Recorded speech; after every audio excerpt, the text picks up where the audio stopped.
पहलवान की ढोलक, पेज नंबर 7। बुक किताब के हिसाब से पेज नंबर 115, पाठ के हिसाब से पेज नंबर 7। तो इसके पहले पेज नंबर 6 में हमने देखा महामारी फैल गई है, सूखा हो गया है, लोग मर रहे हैं बीमारी से, भूख से।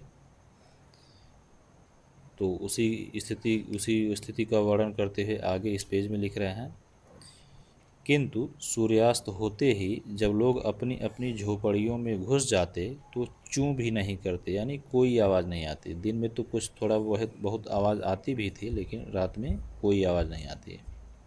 उनकी बोलने की शक्ति भी जाती रहती थी, कोई कुछ नहीं बोलता था। पास में दम तोड़ते हुए पुत्र को अंतिम बार बेटा कहकर पुकारने की भी हिम्मत माताओं की नहीं होती थी। लोग इतने दुखी, इतने परेशान थे, खुद बीमार थे कि अगर कोई बच्चा मर भी रहा है तो माँ, जिसका प्यार सबसे ज़्यादा होता है बच्चे में, वो भी बेटा कहने की हिम्मत उसमें नहीं। इतनी इतनी बुरी स्थिति है, ये दिखाने का प्रयास है। करें कि रात्रि की विभीषिका को सिर्फ पहलवान की ढोलक ही ललकार कर चुनौती देती रहती थी। तो ये जो रात्रि की भीषणता थी, यानी ऐसी भीषणता जिसमें कोई बोल नहीं सकता था, जिसमें बीमार माँ मरते हुए बच्चे के लिए बेटा शब्द का भी प्रयोग नहीं कर सकती थी, ऐसी रात्रि की विभीषिका में एक ही चीज़ उसको ललकारती थी, वो थी पहलवान की ढोलक। पहलवान संध्या से सुबह तक चाहे जिस ख्याल में ढोलक बजाता हो, किंतु गांव के अर्धमृत यानी आधे मरे हुए, औषधि उपचार पथ्य विहीन, औषधि यानी दवा और कोई उपचार के बिना प्राणियों में वह संजीवनी शक्ति ही भरती थी।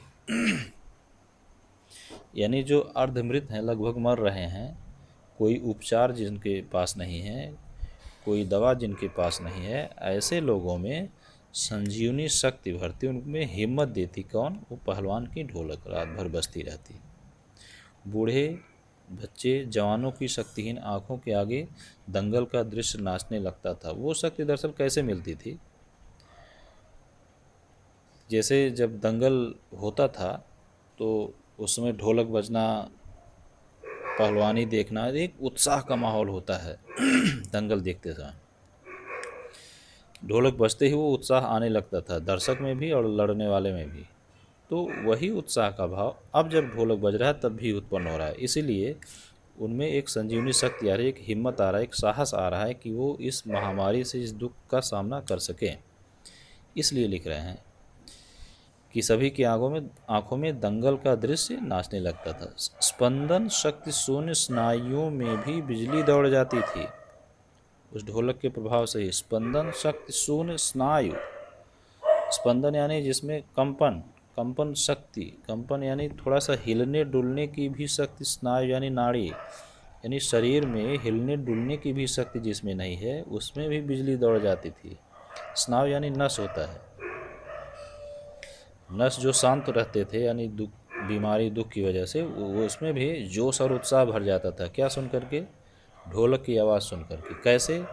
क्योंकि ढोलक उन्हें दंगल के दृश्य की याद दिलाता है, जो एक उत्साह भरा माहौल होता था। तो वही उत्साह अब भी आ जाता है। अवश्य ही ढोलक की आवाज़ में ना तो बुखार हटाने का कोई गुण था और ना महामारी की सर्वनाश शक्ति को रोकने की शक्ति थी, पर इसमें संदेह नहीं कि मरते हुए प्राणियों को आंख मूंदते समय कोई तकलीफ नहीं होती थी, मृत्यु से वे डरते नहीं थे, ये फायदा होता था। कह रहे हैं कि ऐसा नहीं कि ढोलक बजने से कोई आदमी ठीक हो जाता था या उसका रोग समाप्त हो जाता था, ऐसा कुछ नहीं होता था। जैसी स्थिति थी वैसी होती थी, रहती थी, लेकिन असर क्या पड़ता था? लोगों के मन से भय, डर खत्म हो जाता था। उनको कोई इतना कष्ट नहीं होता था मरने को लेकर के, क्योंकि एक उत्साह का भाव, एक हिम्मत देता था वो पहलवान की ढोलक। जिस दिन पहलवान के दोनों बेटे क्रूर काल की चपेटाघात में पड़े, उसके दोनों बेटे भी मर गए। क्रूर काल की चपेटाघात पड़ना यानी मर गए। असह्य वेदना से यानी ऐसी वेदना, ऐसा दुख जिसको सहा न जाए, असह्य वेदना से छटपटाते हुए दोनों ने कहा था, यानी दोनों बच्चों ने, बाबा उठा पटक दो वाला ताल बजाओ। चटाक चढ़धा सारी रात ढोलक पीटता रहा पहलवान। बीच बीच में पहलवानों की भाषा में उत्साहित भी करता, मारो बहादुर। यानी वो बच्चों को भी, अपने बच्चों का भी उत्साह बढ़ा रहा है कि वो महामारी से इस विपरीत परिस्थिति का सामना कर सके जैसा वो दंगल लड़ते समय करते हैं।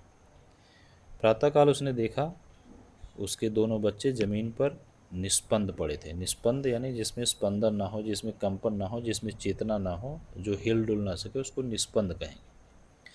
दोनों पेट के बल पड़े हुए थे। पेट के बल, पीठ के बल नहीं, पेट के बल, क्योंकि वो पहलवान थे दोनों और ज़िंदगी में इन्होंने कभी हार मानना नहीं सीखा था, इसलिए यहाँ भी लड़ते रहे अंततः और हार नहीं मानी थी। और पीठ के बल नहीं हुए, इसलिए लिखा है कि पेट के बल पड़े हुए थे। एक ने दांत से थोड़ी मिट्टी खोद ली थी। क्यों मिट्टी खोदी होगी? क्योंकि वो भूख से मर रहे थे और खाने को कुछ नहीं मिला, तो अंत समय में वो मिट्टी ही खाना शुरू कर दिया होगा। तो ये एक दयनीय स्थिति है, अत्यंत भीषण स्थिति है किसी व्यक्ति की कि मिट्टी खाने पर मजबूर है। एक लंबी सांस लेकर पहलवान ने मुस्कुराने की चेष्टा की थी। दोनों बहादुर गिर पड़े, ऐसा उसने कहा होगा। ज़बरदस्ती मुस्कुरा रहा है क्योंकि वो जान रहा था कि अपने हाथ में कुछ है नहीं। उस दिन पहलवान ने राजा श्यामानंद की दी हुई रेशमी जांघिया पहन ली, सारे शरीर में मिट्टी मलकर थोड़ी कसरत की, फिर दोनों पुत्रों को कंधों पर लाद कर नदी में बहाया। लोगों ने सुना तो दंग रह गए। दंग रहना ये मुहावरा है, यानी आश्चर्यचकित रह गए। कितनों की हिम्मत टूट गई। तो वो पहलवानी की मुद्रा में आ चुका है, क्योंकि उसे हिम्मत से काम लेना है, इसलिए उसने पहलवानी वाली लंगोट जांघियाँ पहन ली है और अपने बेटों को नदी में फेंक कर आ रहा है। हिम्मत का काम करना है, पहलवानी का एक प्रकार से यहाँ भाव लाना है, इसलिए अपने आप को पहलवानी की मुद्रा में ला के खड़ा किया है। किंतु रात में फिर पहलवान की ढोलक की आवाज़ प्रतिदिन की भांति सुनाई पड़ी। लोगों की हिम्मत दुगनी बढ़ गई। संतप्त माता पिताओं ने कहा, संतप्त यानी दुखी, माता पिताओं ने कहा, दोनों पहलवान बेटे मर गए पर पहलवान की हिम्मत तो देखो, 1.5 हाथ का कलेजा है। 1.5 हाथ का कलेजा से मतलब अत्यधिक हिम्मत वाला, अत्यधिक साहस वाला, उसको कहा जाता है 1.5 हाथ का कलेजा। यानी जिसके अंदर अत्यधिक हिम्मत हो, अत्यधिक साहस हो, बहुत ज़्यादा हिम्मत है, उसको 1.5 हाथ का कलेजा कहेंगे। 4-5 दिनों के बाद एक रात को ढोलक की आवाज़ नहीं सुनाई पड़ी। ढोलक नहीं बोली। पहलवान के कुछ दिलेर किंतु रुग्ण शिष्यों ने, रुग्ण यानी बीमार शिष्यों ने, प्रातःकाल जाकर देखा पहलवान की लाश चित्त पड़ी थी। ध्यान रखिएगा, ब्रैकेट में सिंगल इन्वर्टेड कॉमा में लिखा है चित्त पड़ी थी, यानी जो पहलवान आजीवन कभी किसी से नहीं हारा वो आज हार गया। ये जो चित्त पड़ी थी, ये दरअसल कई बातें सूचित कर रहा है कि वो हार गया। किससे हार गया? परिस्थिति से हार गया, व्यवस्था से हार गया, समय परिवर्तन से हार गया। ये जो चित्त शब्द है वो बहुत बड़ा अर्थ रखता है, ध्यान रखना है कि अगर ऐसी कुछ व्यवस्था हुई होती यानी खाने पीने की, तो मरता नहीं, न लोग मरते। अगर दवा उपचार की व्यवस्था होती तो न वो मरता, न लोग मरते, न बेटे मरते, कोई नहीं मरता। अगर उसे राजघराने से नहीं निकाला गया होता तब भी नहीं मरता। तो ये बहुत सारे प्रश्न छोड़ रहा है। कुछ चित्त पड़ गया, हार गया, किससे हार गया? ये बहुत सारी चीज़ों से हार गया है पहलवान, इसीलिए लेखक ने सिंगल इन्वर्टेड कॉमा में रखा है, चित्त पड़ा है। आंसू पोंछते हुए एक ने कहा, गुरुजी कहा करते थे कि जब मैं मर जाऊं तो चिता पर मुझे चित नहीं पेट के बल सुलाना, क्योंकि पहलवान कभी चित नहीं होना चाहता। हालांकि वो चित हो चुका है, हार चुका है परिस्थितियों से, व्यवस्था से, समय से, लेकिन फिर भी जानबूझकर नहीं हारना चाहता, इसलिए पेट के बल सुलाने की बात कह रहा है।